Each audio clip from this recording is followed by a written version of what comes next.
Hey, how's it going today? Just pretty happy. Made some significant progress. Finally got back to work on the bug a bit.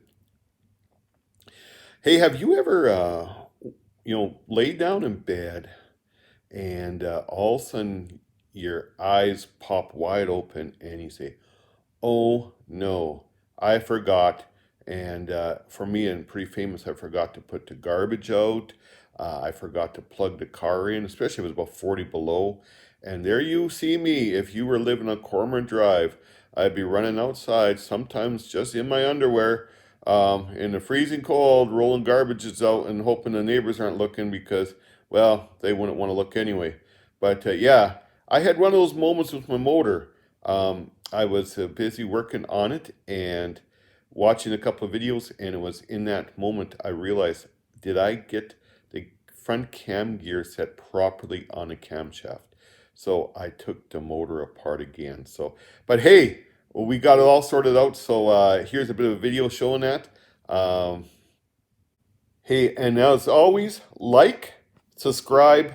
I'm not going to get videos up all that often, but when I do, I always kind of try to have some fun with them.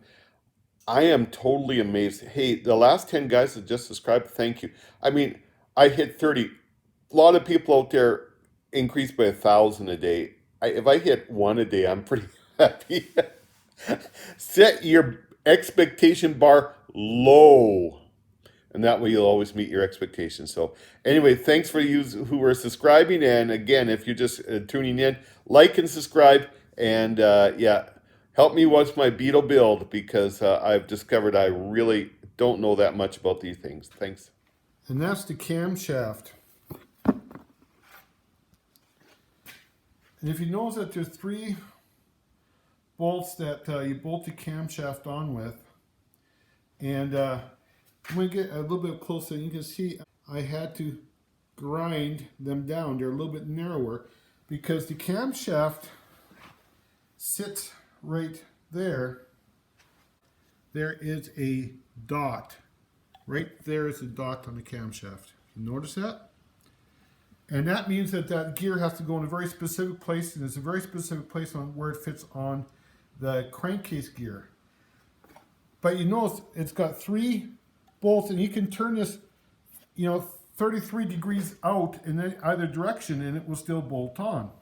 I was going and I was watching a video, and the guy on the video made it very clear that this dot had to be 180 degrees different than this lobe.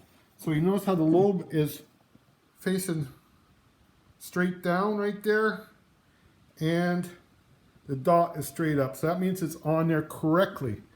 But I didn't know if I had it on there correctly. It had been just too long since I had put this together. That's one of the things with doing a project over time. You don't always remember what you did right and what you didn't do right. So sure enough, I cracked the case one more time. But I'm getting pretty good at it. It only took me about 15 minutes. I had that crack the case off, and I was ready to go. So I'm going to set this up. I'm going to try to do a time lapse and kind of let you guys watch me work on this if I can make that work.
Well, it's part of a day. I've had a lot of other interruptions and stuff, which is absolutely normal.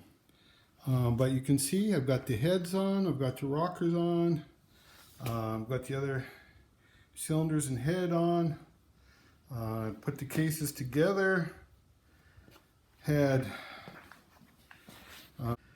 anyway, so that's taken care of now. It's kind of looking like a motor again, and that always makes me feel good. The push rods are in, the push rod tubes are in. I used heat resistant silicone around the bottoms of the cylinders. I was told that's what you're supposed to do, so I did that. If that was wrong, then I'm in trouble. But otherwise, I'm pretty happy. Everything's looking pretty clean. If I can put in a few hours tomorrow, maybe I'll have most of the tin on and have it ready to be set back in. Now, wouldn't that be novel?